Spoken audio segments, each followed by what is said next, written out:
Hi, welcome back to Renee with Real Estate. Hope everyone is doing well. Hello. Welcome 2023. Yes, we love it. It's a new year. New year. Oh my gosh, I was just telling you how I love new beginnings. I love them. Yeah. Not just new anything, new year, new ideas. I love new things. You know, and it's funny because you can focus on new as like change, and then that can become a source of stress. Or you can focus on new as like exciting, and it's not, that stress isn't the same. It turns into this like, what if we looked at all the things that shift in our life and I'd be like, oh, it's different, but like excited. Yeah, no, absolutely. Like I so love excited. That. I love that. So yes, all that to say, new year, new market. Fully new market, right? New year, new market. I feel like that should be the name of this. Seriously. New year, new market. Yeah, well, I mean, because the market is trying to regain normalcy. Yeah, it just kind of went, woo! It just took a little nosedive. And to be fair, we've said this in past podcasts, you know, Chad came into the end of me running like a chicken with my head cut off. So for so very long. So to have a shift and being able to create again, you could see the space as being like, oh, or you could see this like, wow, okay, so I've got time to do this and this, and like all these things that we had, you know, actually putting more intention into what your business was doing that whole time when it was on autopilot. You know, that like, we're finding holes and things that could be better, and like, you'll even notice this podcast or something. Like, we actually have time now and just enjoying that time, right? Yeah, no, absolutely. Well, I mean, they're saying that mortgage rates and home prices are expected to moderate, but there's still a sagging amount of houses available. Like, inventory is kind of just dipped. Okay, what's really weird though, sometimes I wonder if we just look at life so instinctively in the moment that we forget to kind of look at the panoramic of it. Because for years, inventory, this is not new.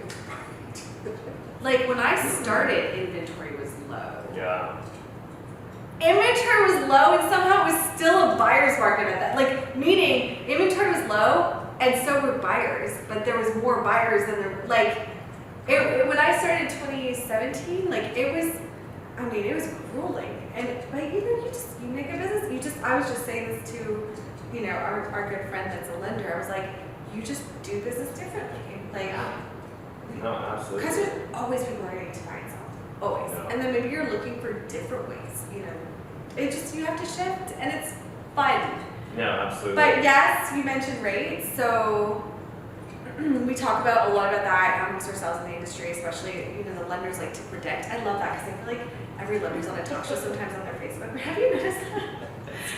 Fully. Coming in on Monday market, we've got our update for the rates for this week. We've noticed they've dropped 0.2%. We expect that to, I'm like, is it the weather? Like, yeah, all the lenders have their like updates. We're like, where are you getting this information? Like, because the predictions are really as good as me predicting, you know. Well, it's kind of like being the weather's actually a little more accurate than rates. I don't know, but they are saying that come spring, two things will happen. So we're at the very beginning of a brand new year. Right. As agents, we are expecting the market to return to normalcy. So the frenzy that everyone thought was normal because it went on for 2 years was not. Yeah. So in past, December slowed because of the holidays.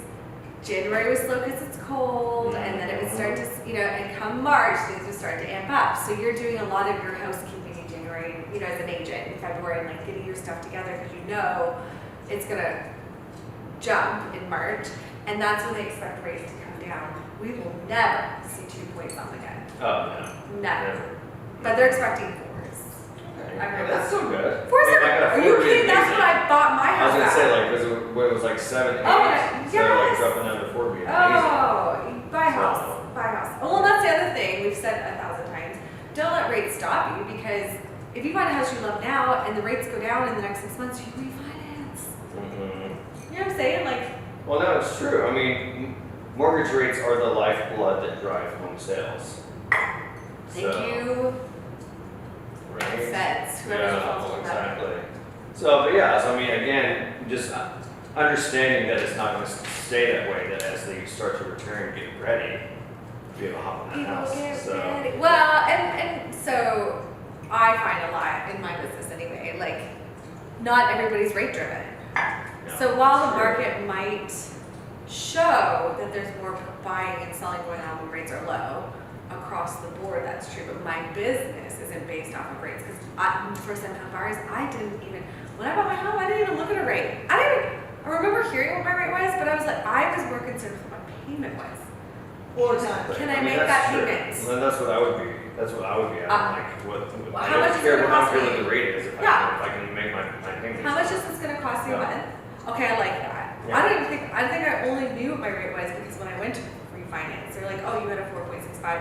Oh, that's what happened. They send you those messages, and once you buy a home, you get a lot of when the rates drop, your lender starts pumping you with mailers. Hey, you can get your house is 4.65. You go down 4.1. It will change your payment to they still the payment. Your payment can come down $200 a month. It never came down. They lied. Be careful. They don't always honest. But that's what I think. So then what are you finding now with your potential clients? Like, are they being slow to buy? Are they being pickier? Are they being more cautious? What are you finding as we're going into this new year that you're seeing with buyers? Well, the end of last year was just across the board. It was just very fickle. Like people weren't ready to commit, weren't sure what they wanted, weren't. It seemed like, I don't even know that they're more picky. It's just volatile is the word I use for the market because it's just, I want this, no I don't. You said you, no I don't. Like it's just this like crazy back and forth. Yeah. Not a deliberate purchase.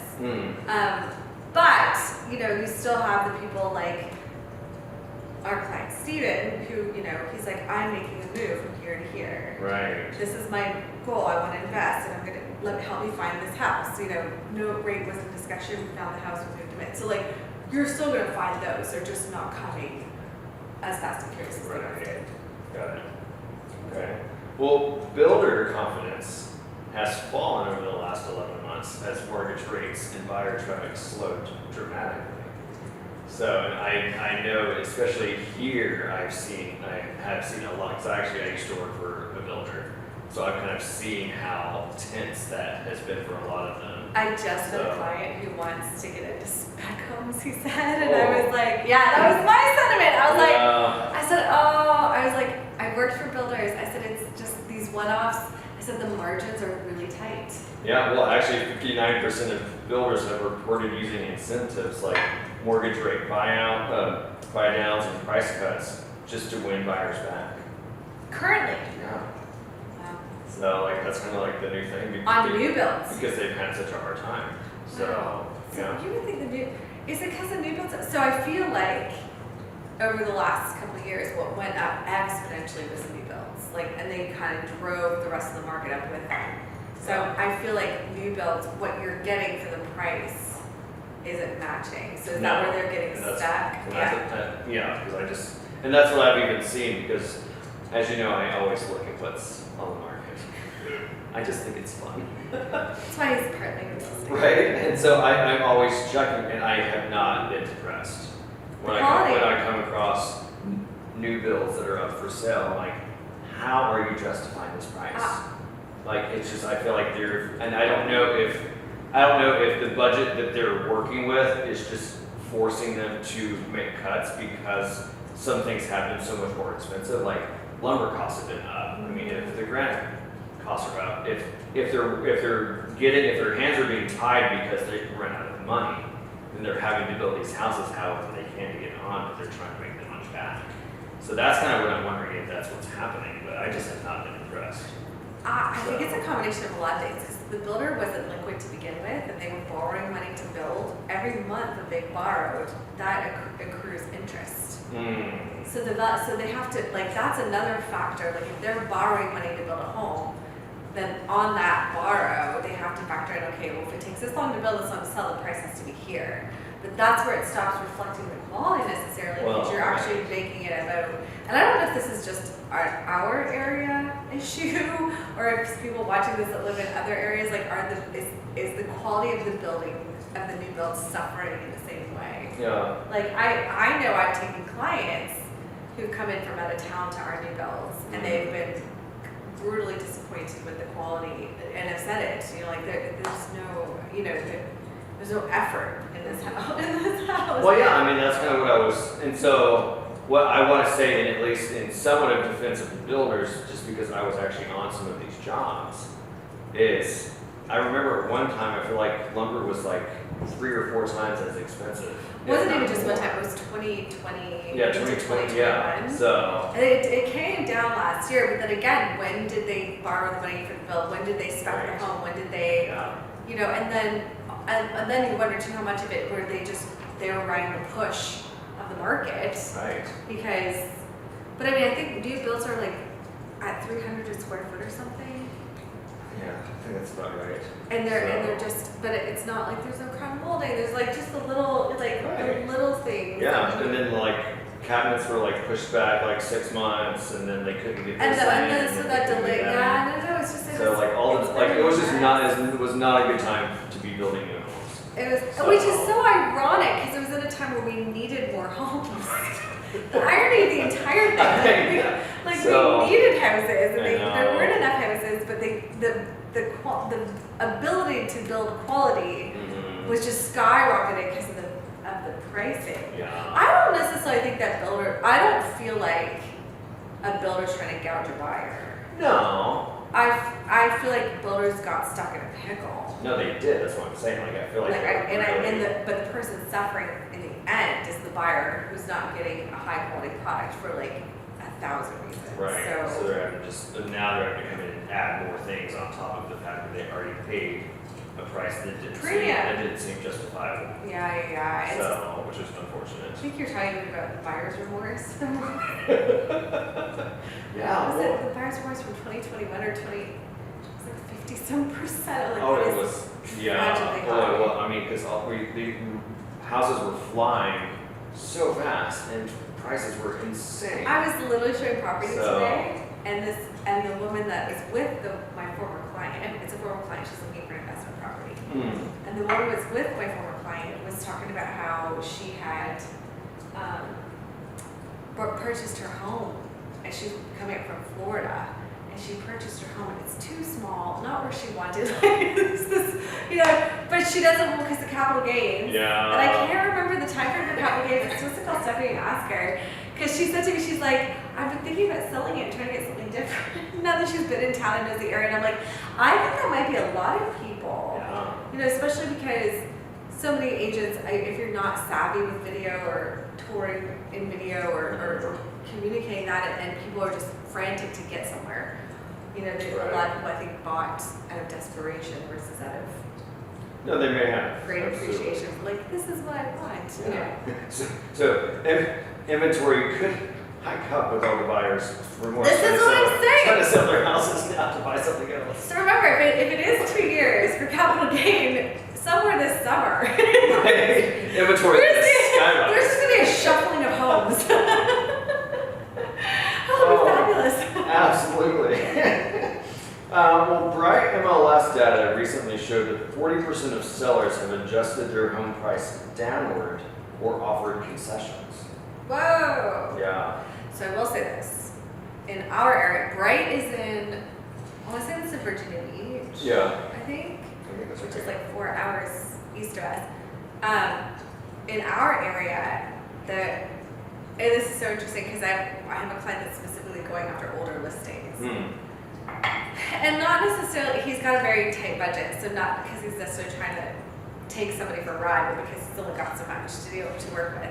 And even these prices that they've been sitting, they don't want to come off their price. And so like here, so instead they're like, I actually had one agent say he'll never come off that price that much. He's like, no, to be fair, it was significant. I think my guy was trying to get like $50K off us. Oh wow. It's our job to represent them. So I'm like, hey, other agent, throwing it out there. Yeah. Because I was asked to. But it had been on the market for like 75 days, Yeah. and the comment was they'd rather rent it than dump it, which is what kind of like, so you're asking these people to dump their house. We're not in a dumping market, but since the summer, I've almost always been able to get closing costs covered, and the appraisal support So what that meant that if this was list price, and we were going in at list price, whatever it had been dropped to, even if it had dropped, and we're asking for 8,000 or 9,000 off of list, so that person's taking 8,000 or 9,000 less, and my buyer is saying to the bank, I'm paying sticker for this. The bank comes in and runs their comps, the sticker's coming up correct. So it's not that, I haven't seen yet where the appraisals are coming back lower. So that's when the market starts to get pulled in. So everyone's waiting for these prices to drop, and what they don't understand is it doesn't work like that. It's not like all of a sudden these prices barrel out because you think we're in a recession or this or that or the other. It's because because enough start to sell low that the appraiser, when they run their comps, it starts to pull it down. But that is such a long process. That doesn't happen overnight. It could happen over years. It could take like 3 to 5 years for that to actually, because the appraiser is going back 6 months, 6 to 10 months. So that's as far as they go back. So you can see how that could just take a significant amount of time. Right. So I think when you understand the ins and outs kind of how the job is done in the back end, you can see how, yes, rates might control market, but there's so many other things that are vying for that control in the process. No, that's true. That's true. So then do you feel like you're, as an agent, that you're going to have a little more patience right Oh, now? I already am. Oh. As we're going through this little bit of a shift. I guess it's not, if you were prepared for it, a slow time is not a terrible thing because it allows you to reevaluate and It's not, figure out what and you need to do we next. talked about it, like if there's a month that's just skipped, it is, it's not gonna break anything. Right. And it allows you to shift, because I've talked at length with you about how I have we have a global vision for what we're doing, and you can't go global when you're constantly deep in the local. Exactly. So I feel like what I'm doing is I'm building relationships with people that's taking longer to find homes. But in the past, what would happen is that's what would happen. You're meeting people every single day. Yeah. So now these people that I'm friends with grows and grows and grows, and then all of a sudden March I can't breathe because 10 of them find a house. So like then it's back into that. That's that ebb and flow, right? So that's the feast and the famine. So we didn't have famine. We're so fat. It's time for us to go on a diet for a minute and stop eating so much. So while some of them are flaking out, this is weird. I found not a lot, but I'll get leads and they're like, I'm looking anywhere in Virginia. Almost like there's this group of humans that are they're darting where they, let's see if I want to live here. And they're throwing a dartboard and then calling every agent in the rain. Interesting. Because I can't think of a time in my life where I'd be like, I'm going to find somewhere to live in Virginia. Right. I wonder if remote working has changed So that. the girl that I showed property to that we were almost going to make an offer, but it went under contract before we got to, she has been a online teacher for 15 years. Oh wow. Sold her house. No, it didn't. Sold her house she said the pandemic just made it, justifiable. Right. Sold her house in Indiana and has been living in Airbnbs ever since. Wow. Over a year maybe. That's so wonderful. And so she had gone to Liberty, had been in town for 2 years. We were liking it here. We found that house. She's like, well, we didn't get. She's like, I'm not really feeling it. I'm headed to West Virginia. I'll try there. She's literally just. I was like, making her way. nice to know you. Yeah.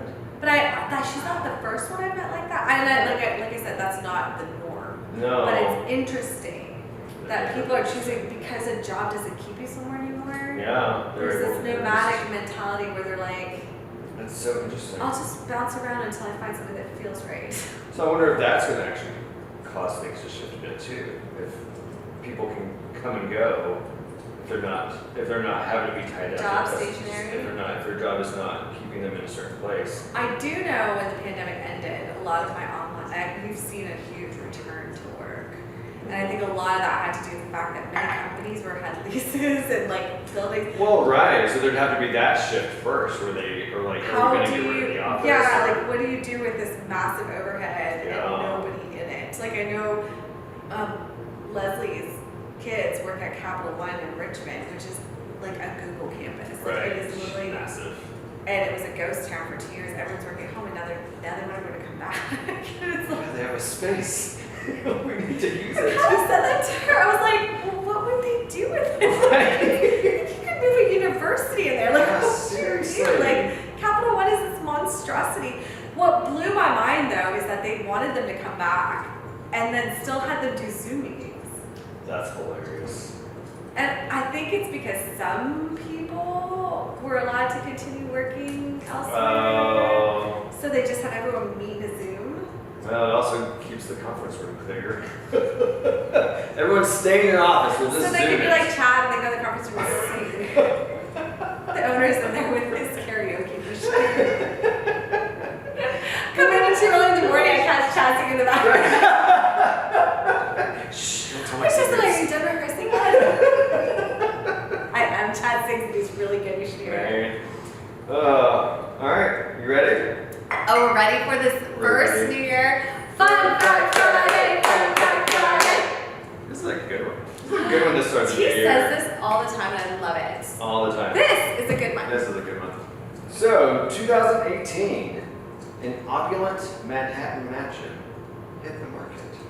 A normal everyday affair, except for the fact that the owners included the governments of Bosnia, Croatia, Macedonia, Serbia, and Slovenia. Okay, first of all, when did all 5 of those get into bed together? Right. Alright, let me continue. The 20,000 square foot home, which was modeled after the Castle of Versailles, was bought by the Republic of Yugoslavia as a New York embassy in 1946. When the Republic dissolved into separate countries in 1992. Those 5 countries. Yes. So when it dissolved into separate countries, which are the 5 that I listed, the property suddenly found itself with 5 current co-owners who all need to sign off if the house was ever sold. This is in New York City? Yeah. Did it sell? See, I always have questions. He never prepares. Well, I mean, it hit the, well, I'm going to have to go back and see if it actually It said it sold. hit the market. So, but it hit the market. So they all finally agree. But all 5 of them would have to sign. Can you imagine that contract? I'm sorry, can you imagine that listing agent? Right. Hello, Bosnia. I can't get Croatia on the phone. I still need a signature. Where's my authenticine? Croatia, could you please let Bosnia know when you're done signing so we can get Right? this moving? Please. I already put it in order. Let's get this moving. I love that. That was good. Was that good? Yeah, so good. Welcome to the new year. Thanks, guys. We'll see you next so time. much. Cheers.